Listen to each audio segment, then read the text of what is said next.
Hey guys, what's up? This is Baba and you're watching Abab Creations.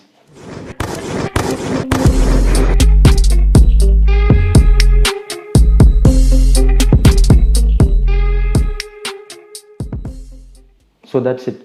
In this video, I'm going to share my few tips in how to start your very own kitchen gardening or terrace gardening, rooftop gardening, etc. So we call in different names in different countries. Actually, rooftop gardening is not that much of difficult. It's very easy. See, the main concept in rooftop gardening is we need little bit of money and more effort. So that's it.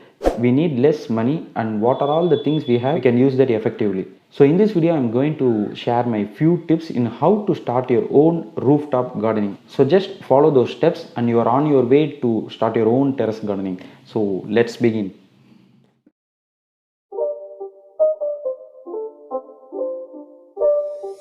It's not a game, it's a rich thing.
It's not a game, it's a rich thing.